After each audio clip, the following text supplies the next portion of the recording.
Tensions between India and Canada continue to hit a new low with each passing day. In the latest escalation by Canada, the Trudeau government has now blocked an Australian media outlet from covering a press conference by the Indian Foreign Minister, Dr. S. Jaishankar, where he raised concerns about Khalistani groups operating in Canada.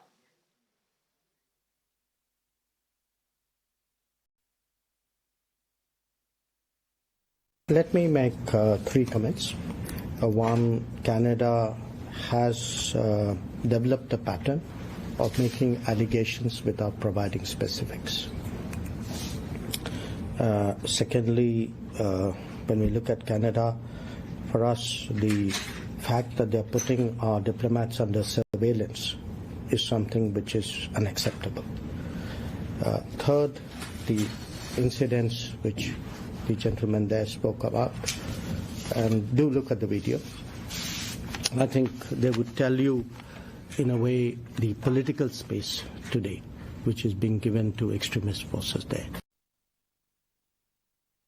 Now, Dr. Jaishankar accused Canada of giving space to Khalistani thugs, which sparked backlash, especially from Canada's South Asian community.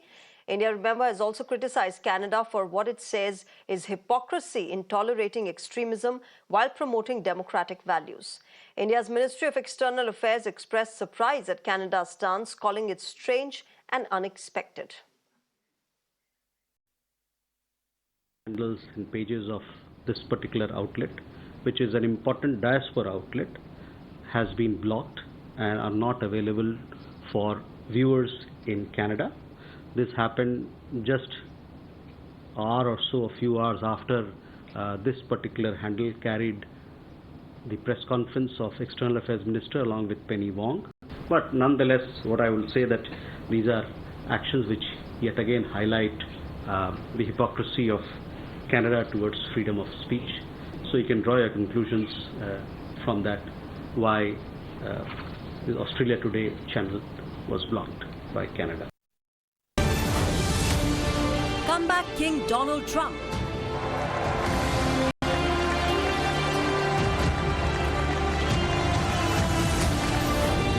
Border, trade and wars. Can he trump it all?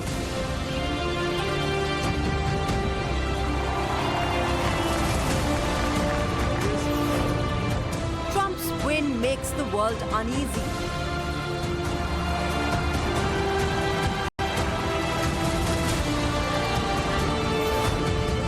Is Elon Musk the best trump card?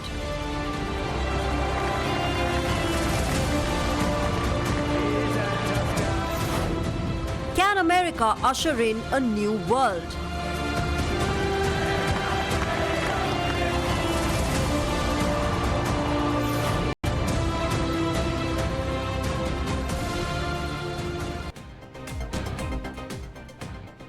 Ladies and gentlemen, they say promises are meant to be broken.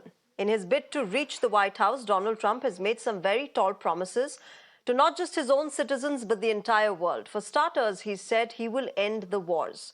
He has pledged to bring an end to the two conflicts and has been critical of American dollars being spent on the Russia-Ukraine war. While he has supported Israel, he has called for a ceasefire in Gaza. On illegal immigration, he has promised mass deportations and sealing the border. In the last Trump presidency, remember, a border wall was promised, but it was not implemented entirely on ground. He has also gone on to promise no national abortion ban and oppose the electric vehicle push. Well, we'll have to see what Elon Musk has to say about it. Now, there are several other promises that he has made, but will he be able to walk the talk? Well, he's got the popular vote and the Electoral College, which means Americans have posed their faith in him, in his words. And now the expectation is he will make America and the world great again. But can he? Is it so easy for him? Let's try and get a perspective on this. Today on Global Mirror, I am joined by Vibhuti Jha, former Republican candidate for New York Assembly.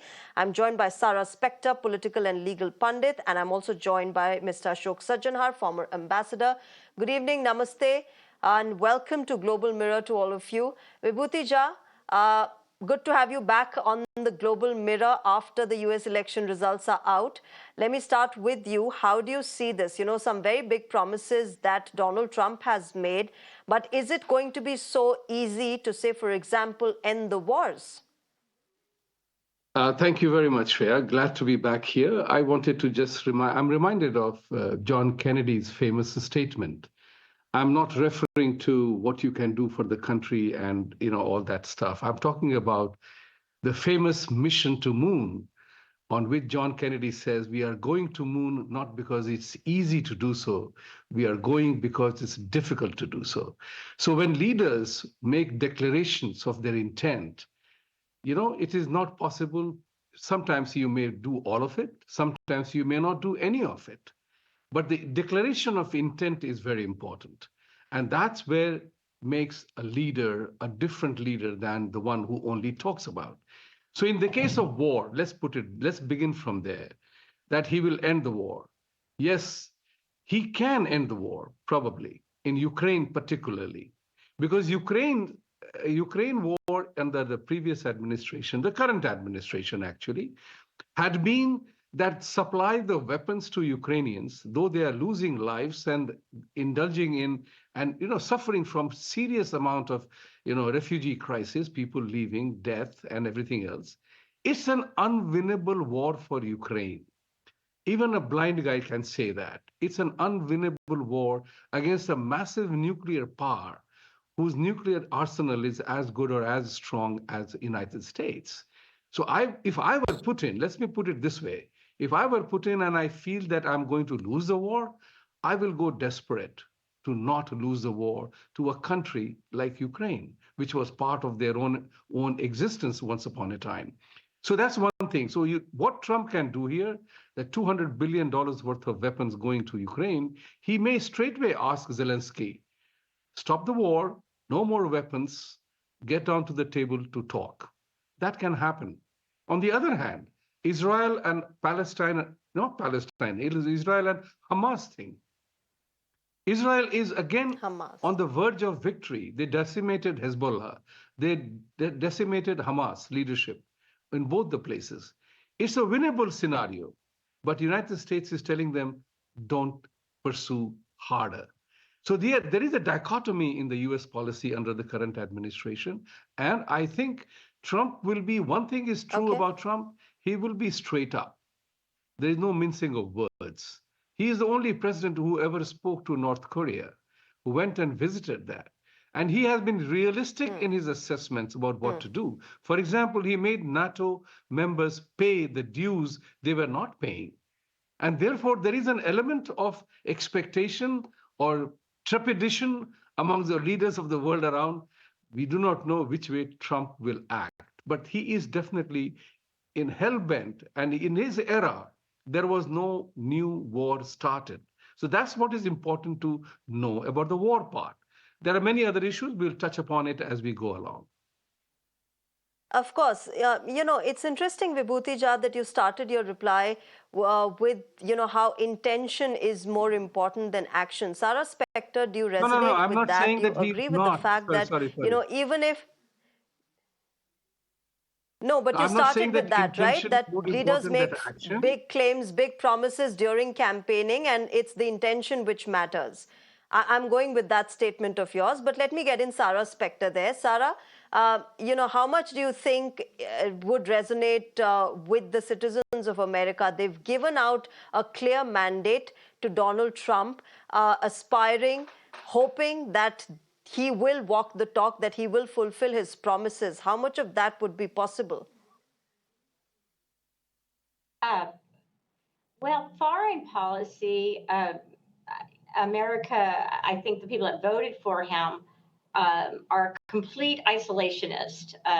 They don't want America involved in any foreign conflict, even supplying any weapons, is what I am getting from most of the Republicans that voted for him. I agree. If he stops the supply of weapons to Ukraine, the war will probably settle. I'm not 100% sure that, given I don't know that Putin will settle. I don't know how reasonable he would be as far as settling that war, because he will look like he lost it. I think because everyone's expectations at the beginning of that war was he was easily going to take Ukraine, and he hasn't. It was supposed to be over in 2 weeks, and they lost a lot of people. There's a lot of dead Russians, and so anyway, as far as Trump has made a lot of blanket promises in America. The border wall, he can keep building it. That would take a long time. Obviously, it takes a long time to build that wall. Fixing our healthcare, he hasn't given us any specifics. And we waited 4 years on that last time, and he tried to. So I think what's going to happen on healthcare, what we're really afraid of, is that now that there's a Congress that he has in his power, I think he's gonna have the House and the Senate. I'm not. Yes. It looks like it. I think they're going to repeal the Affordable Care Act of Obama's, and what's scary is he doesn't have a replacement, and so he's going to take a lot of stuff that Americans like. Before the ACA, I have a pre-existing condition and I couldn't get it insured. I was born with a pre-existing condition and I couldn't get insured by an insurance company. And the ACA prevents that, right? And so there's people with cancer who, if they get a recurrence of cancer, they'll be without insurance. And he has yet to say what he's going to do. And he's given a lot of promises. Okay, Sarah, so a lot of concerns there. Yeah, lots of promises, lots of concerns there. Let me get in Ambassador Ashok Sajjanhar into the conversation. Ambassador Sajjanhar, we've heard both sides. We've heard how there is, some sort of hope in Donald Trump bringing, if not a complete end to the war, some sort of resolution there, doing something about illegal immigration, all of that. There are doubts and there is hope. I want to understand from you how easy or tough it's going to be for him, because it's not easy to just one day go and tell Vladimir Putin to end the war, or to tell, Zelensky to end the war and it ends the next day. But it's Donald Trump. I mean, who knows? He's been quintessential Donald Trump. It's erratic. He is known for his erratic behavior and words. But then, diplomatically, legally, technically, how challenging would it be for him to actually walk the talk when it comes to the wars? Very challenging, Shreya. And, the intentions might be right because, let's face it, no one wants wars. Because what do wars bring? Wars bring death, wars bring destruction, wars bring misery. No one wants war. But then, it's easier said than done to say, to claim that you can stop a war. But here, let's look at both these cases very, very quickly. What does stopping the war in Ukraine mean? Because, as your other panelists have said, that if he stops supplying weapons, what does it mean? That, Ukraine is completely defenseless. It's not able to defend itself.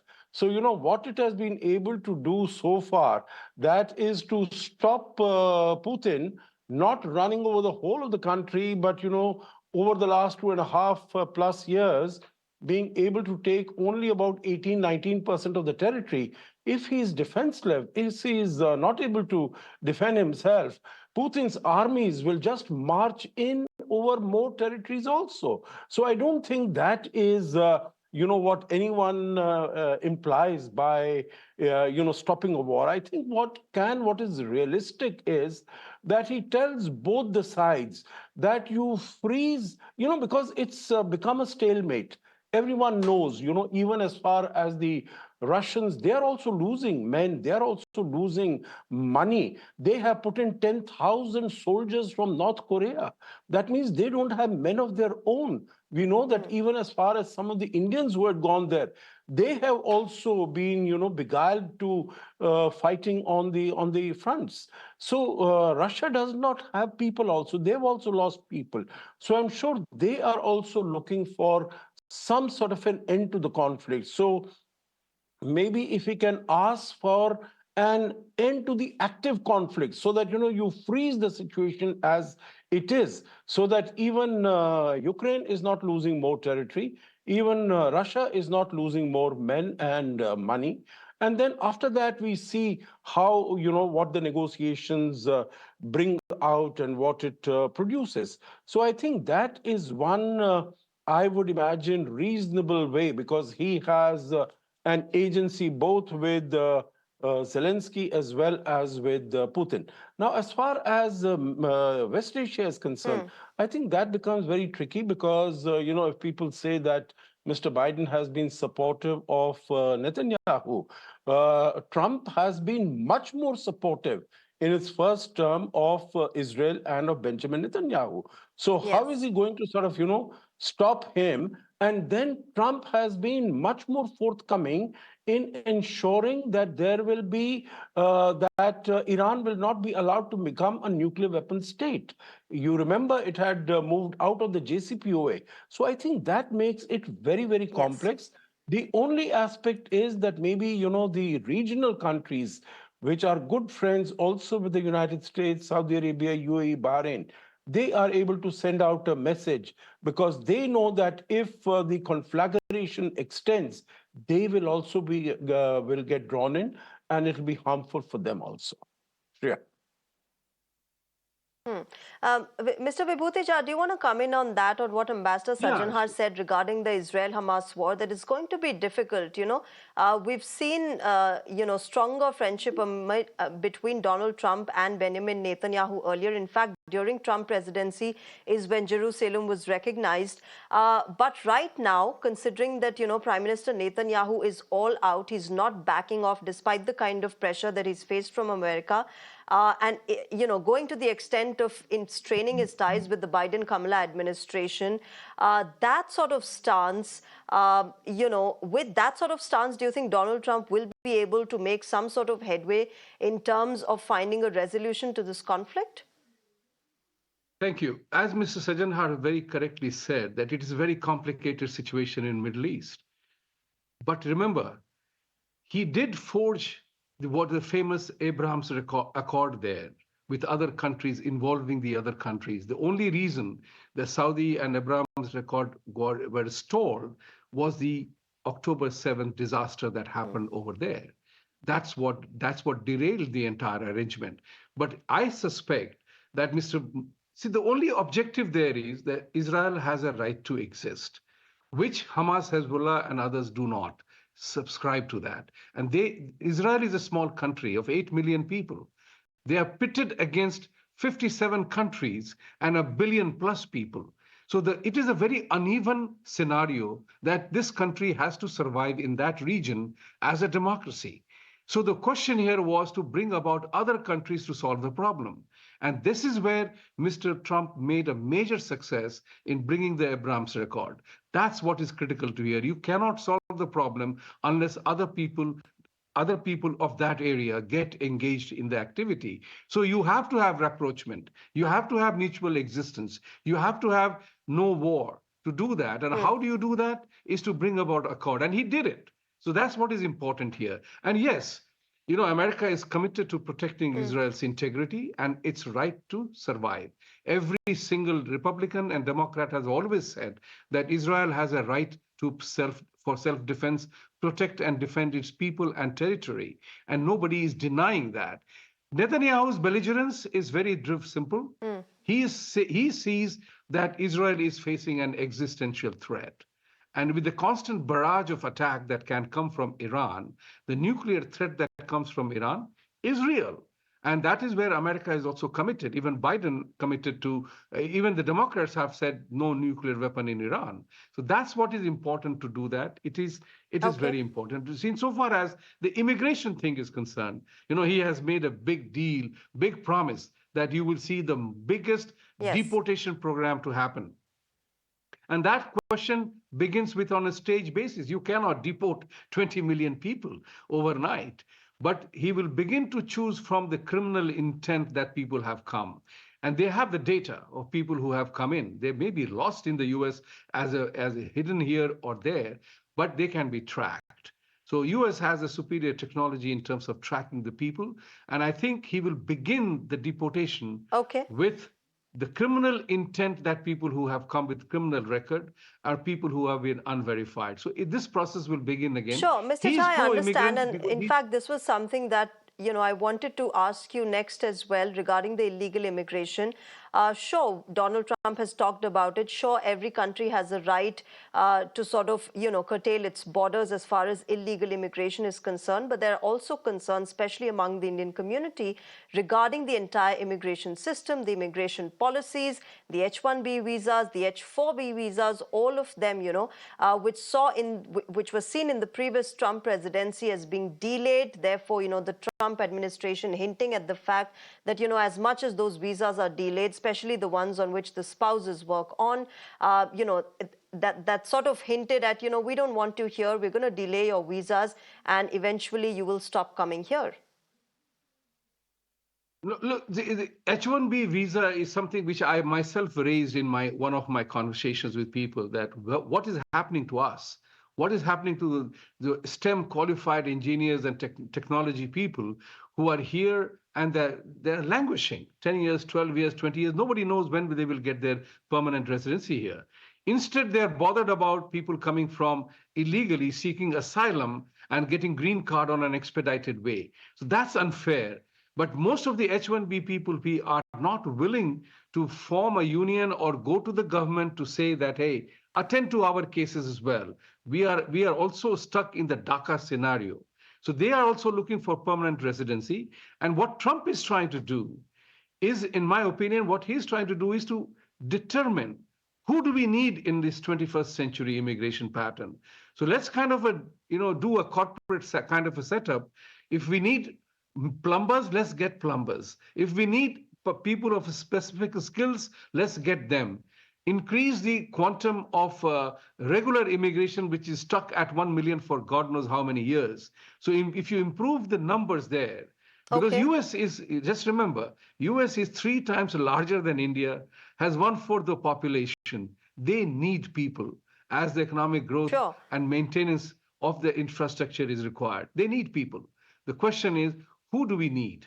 And that's what is important. And I feel India has an edge on that because majority of the Indians who are coming here, they are trained, they're professionals, they're educated, they are part of STEM education. And I feel in the revamped policy of immigration, India may gain eventually. The country quota needs to go because that puts unnecessary pressure on Indian immigrants coming here. So I would suspect that immigration policy needs to be looked at. And, as famous as it is, I have been hearing since 1991, the comprehensive immigration reform, I have been hearing since 1991.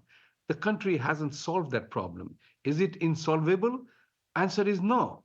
The question is, Okay, so increase the let's wait quantum and watch of whether Donald legal Trump is able to solve this problem and actually, reform the immigration system. But before I wrap up, a quick question to Sarah. Sarah, I want to talk about Elon Musk with you and how, he's played a very significant role in the Donald Trump victory. And we have those graphics up on air where he said that there are too many agencies and regulations slowing down things and the government wastes too much taxpayers' money. How far do you think this would affect Trump 2.0? How far do you think Elon Musk would be a huge influence on the Trump administration? Oh, sorry. So I think there's a very deep, extensive plan to get rid of a lot of the agencies, which is concerning to me. There's already a bill from my congressman, Fluger, to stem the any blowback from anyone who works in an agency. Basically, if they disagree with current president on policy, they can't publicly state it, and if they do, they may get warned at first, fired, even criminal charges being brought, which is there's a lot, and that all goes down to Project 2025, which Trump said he isn't going to adopt, but Elon Musk is sort of already doing, is what's kind of saying he will. And agencies have functions and they have a lot of functions, the FDA, the Department of Education, and they have kept America stable for a long time. And I think they're going to eradicate it. I think they're going to eradicate a lot of agencies. They're going to centralize power with Trump. I think that's the plan, so that Trump can basically be basically overruling a lot more things than what the executive normally has power over. So I think that's what we're moving toward, is just a much stronger executive branch of government. Okay. Okay, all right. Let's wait and watch. Perhaps we're being too judgmental of a rather somber Donald Trump now. In his victory speech, he was quite mellow than his usual self. Perhaps he's matured as a politician over the last few years. Let's wait and watch what Trump 2.0 holds for not just America, but the entire world. Thank you very much to all my guests tonight. Sarah Spector, Dr. Vibhuti Jha, Mr. Ashok Sajjanhar. Thank you very much to all of you for joining us on Global Mirror and sharing your perspective. Thank you very much. With that, viewers, it's time to wrap Global Mirror up. Thank you very much for joining us tonight. Bye-bye. Good night. Up next is Neha Koshi with Beyond the Headline.